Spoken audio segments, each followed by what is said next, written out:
The Nissan doesn't seem to be having any tyre problems at all, and I wonder if you can dedicate that to the four-wheel drive system, Richard. Well, it has a good deal to do with it. Four-wheel drive does tend to be a lot easier on the tyres of the car. Here's our race leader, Win Percy, the number 16 Holden Commodore, sponsored by Telecom Mobiles. I think we expect that car in the pits probably next time around.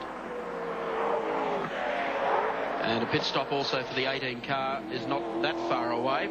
It's running second rather to the Holden at the moment. Paul Radicic will step out. Rob Gravitt will step in. Again, the Dulux Auto Colour race cam from the flight deck of the V8 Commodore. Win at the wheel. That's a pretty healthy sight for Australian race fans. There's Australia's own. All the needles on the gauges pointing in the right direction. The engine sounding strong. Hello. Oh. They've got the Nissan's got a problem. Let's go down for this pit stop. Yes, thanks, Mike, and there's a lot of concern, as you can imagine. Fred Gibson, the manager of the team, wasn't sure exactly what the problem was. He was talking about tail shafts to other pit members, but this is heartbreaking for Nissan. They seemed, just when they seeed out of the woods after everybody was saying that they were going to have trouble, it looked like they'd got over it, but yeah, now it's hit in a big way. So the extent of it we don't know. I'll find out shortly. In the meantime, John Harvey at the Holden pits. Yes, thank you. This is probably one of the most crucial pit stops that these guys will ever do. It's going along on schedule at the moment. Brake pads are coming out. Just looking over the shoulder of the guys, I can see it there. Yeah, they're going in, the new ones. It's looking pretty good. They're putting some tape on the front of the car where that damage was sustained earlier. A little problem here, moving one of the pads. Not only that, John, is busy down there. Freddie Gibson with Jimmy Richards and Mark Scaife. Their race is done, and here comes the 18 car into the pits as well. John, right behind the Percy and Alan Grice Holden Commodore, so it is all happening in the pit area. Our leader, Win Percy, changing over to Alan Grice.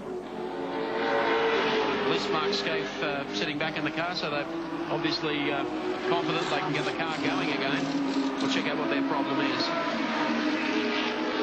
There you can see there's the 18 car in the pits. And just along to the right of it, you'll see the race leader's car, Win Percy. Okay, we've got a problem with the Holden too. That's been in there for 1 minute 40 seconds. The bonnet's up. And it looks like we've got a major problem here. This is unbelievable, the attrition rate in this race. All of a sudden, cars collapsing all around the place. Great, I'll try and grab Jim. Take it away, John. Yeah, Mike. Hello? Excuse me. Yeah. What seems to be the problem down there, John? Right, okay, they're having difficulty getting the pistons back in the calipers so they can get the new pads in, which are obviously much thicker than the worn-out ones. They've just completed that. The new pads are going, and this is a disastrous stop. It's about 2 minutes 20 at the moment, but I think they're starting to look good now. They should be out of here in about another 10-15 seconds. A disaster. Yes, it certainly is. Everything was going so well for them. That, of course, puts the Alan Radicic car, the second Johnson car, up in the lead. It also moves Peter Brock up. Alan Grice sits behind the wheel of the Commodore. 18, of course, the second Dick Johnson Sierra, the only Dick Johnson Sierra still running, is now the race leader. Gricey's got some ground to pull back on that car. Okay, he's out of the pits in 2 minutes 50 seconds. Lost almost 3 minutes in that stop, and that is pretty well a lap and a half.